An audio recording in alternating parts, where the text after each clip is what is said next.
Presiden mengingatkan krisis global ini bisa berlangsung hingga tahun depan. Kondisi inilah yang terus akan kita monitor dan tentu kita kelola. It's coming down as firms reduce their overbidding for workers. Masa iya sih 2023 resesi dan dunia segelap itu? Warren Buffett pernah bilang, be greedy when others are fearful.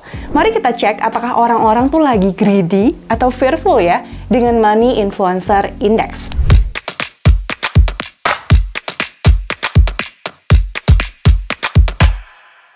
Hai, kabar baik di sini. Semoga di sana juga ya.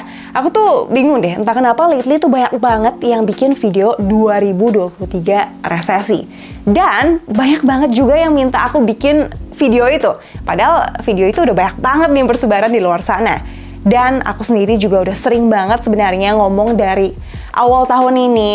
Berefek negatif ke aset-aset yang beresiko tinggi seperti saham dan kripto. Pertama, inflasi US udah terlalu tinggi, 7,5% di Januari 2022 kemarin, dan harga-harga komoditas semuanya terbang. Dan kenaikan suku bunga tuh selalu nggak bagus untuk aset investasi yang berisiko tinggi. Dan bahkan juga bahas kapan dan apa yang bisa bikin crash ini berakhir di video ini. Nah, orang-orang kan pada bilang 2023 resesi. Kadang aku tuh wonder ya, mereka tahu nggak sih kalau sekarang juga sebenarnya udah resesi gitu di Amerika dan beberapa negara di Eropa.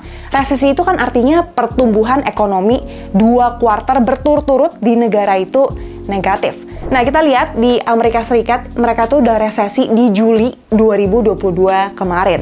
Ukraina udah resesi juga karena perang yang tidak berujung. Rusia belum resesi karena ketolong harga minyak di awal tahun ini, tapi di kuartal kedua dia udah minus dalam banget. Dan kita lihat negara-negara besar di G20 udah mulai trending down nih pertumbuhan ekonominya.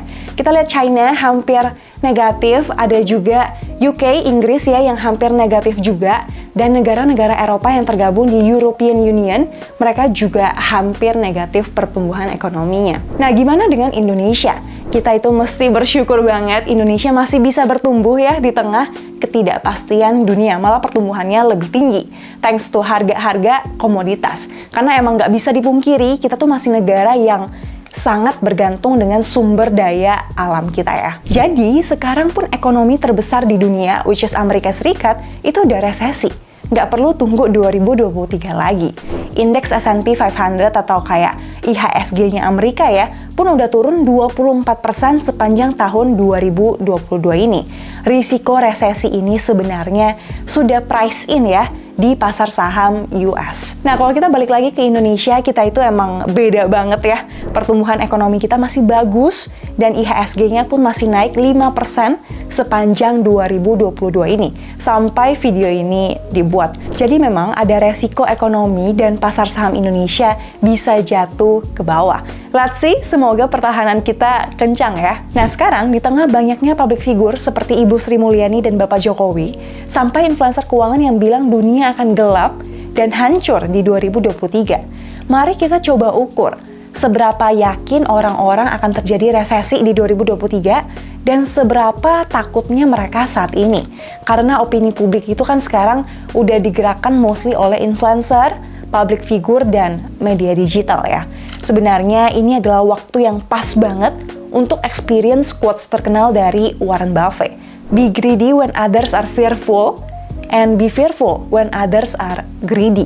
Nah, biar kita lebih terukur ya, aku coba iseng bikin Money Influencer Index, biar kita tuh bisa ngerti psikologi orang lain tuh seperti apa. Dan kita take action yang sebaliknya. Nah, dalam membentuk indeksnya, pertama aku mulai dari list down top 10 influencer investasi secara kuantitatif, which is dari jumlah views bulanannya, dan secara kualitatif. Ditambah lagi dengan satu, Ibu Sri Mulyani kita sebagai Menteri Keuangan yang juga sangat punya influence ya tentang dunia keuangan. Dan aku juga nggak masukin yang belum berkomentar tentang 2023 ya.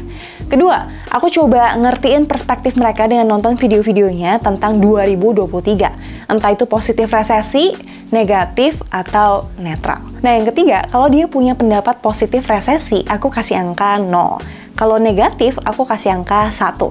Nah, kalau dia netral, aku kasih angka 0,5. Kemudian yang keempat, aku coba bikin weighting atau persentase porsinya sesuai dengan views bulanannya mereka.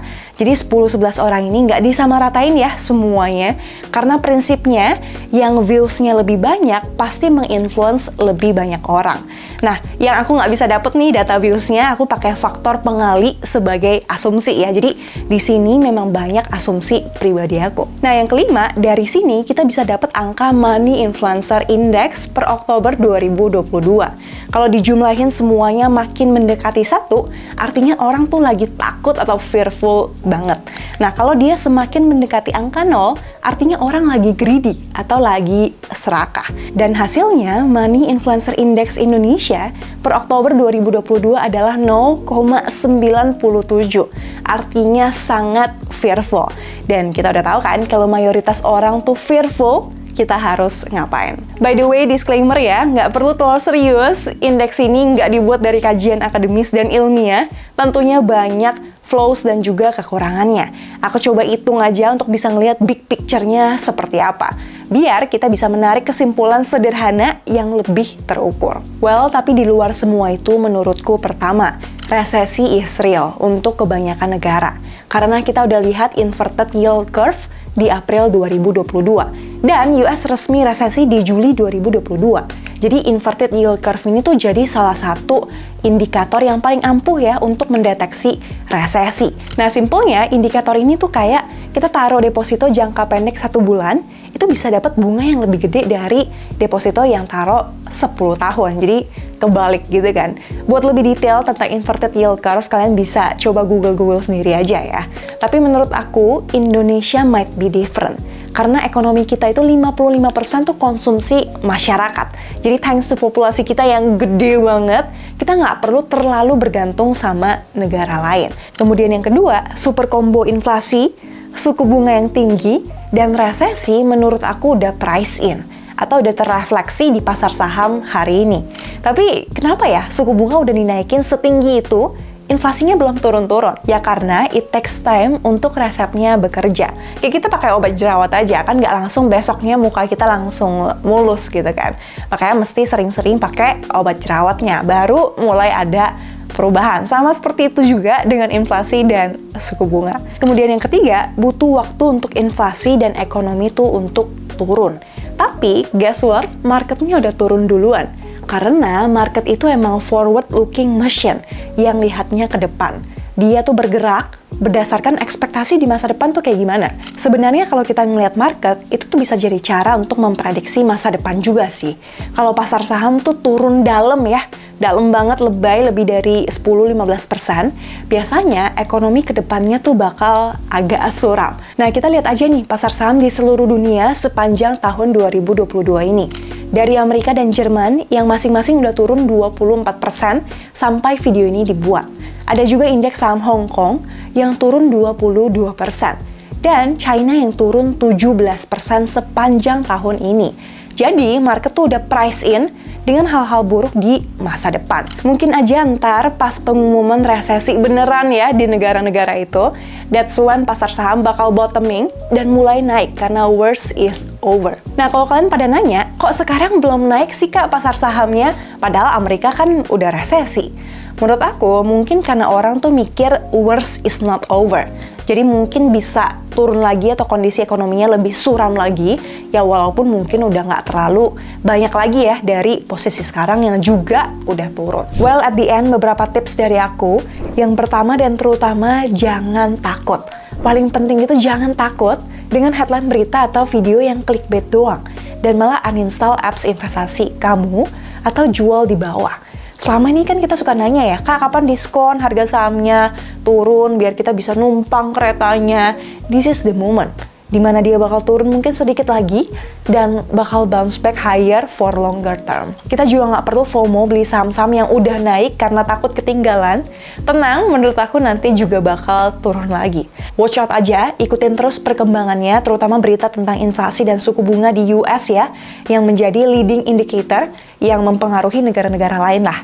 Kemudian banyak juga perang-perang di dunia modern ini ya, dan juga utang-utang negara Eropa yang sekarang hampir meletus. Jadi coba ikutin berita-berita tersebut. Dan yang kedua, nabung rutin aja seperti biasa. Dan bersiap untuk nambah lebih banyak ya ke depannya.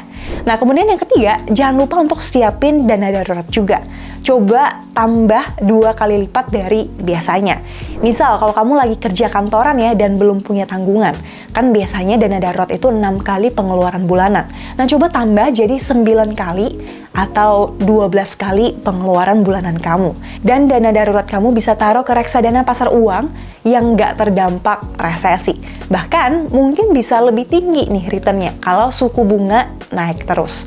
Nah, buat kamu-kamu yang profil risikonya tuh konservatif ya, mau cari yang aman aja, aset yang nggak kena dampak dari resesi itu adalah reksadana pasar uang dan obligasi pemerintah retail seperti ORI, SBR, ST, atau SR. Dan tips yang keempat, coba hidup frugal dulu. Nggak perlu jor-joran habisin uangnya, karena di kondisi sekarang banyak yang lagi susah. Mari kita ikut berempati juga. Aku udah pernah bikin video tentang tips hemat di sini ya. Kemudian pesan aku yang kelima, kalau kamu punya utang jangka panjang yang bunganya itu floating, alias dia tuh naik turun sesuai dengan suku bunga ya, consider untuk lunasi sebagian sekarang kalau kamu punya uangnya dan tidak mencekek cash flow kamu ya. Karena kedepannya bunga floating ini pasti naik. Di awal tahun ini bunga floating KPR ya, karena aku kebetulan juga ambil KPR, itu 11% bunga floatingnya. Sekarang udah naik ke 12,5%. Nah, kalau tahun depan ke 14-15% misalnya, itu kan sakit banget ya bayar bunganya doang. Dan tips yang terakhir, tetap explore side hustle-mu. Karena sekarang lagi badai PHK juga di seluruh dunia, kita nggak pernah tahu kapan badai itu akan menyentuh hidup kita, so be prepared. Mengutip Mas Andri Wongso, jika kita keras terhadap diri sendiri, dunia tuh akan lunak terhadap kita. Tapi kalau kita lunak terhadap diri sendiri, dunia yang akan keras sama kita. Well, itu dia pendapat aku tentang video yang paling banyak kalian request ya. Semoga membantu. Kalau kalian udah siapin apa aja nih untuk menyambut tahun depan? Coba komen dan diskusi di bawah ya. Thank you for watching till the end. See you di video selanjutnya dan bye-bye!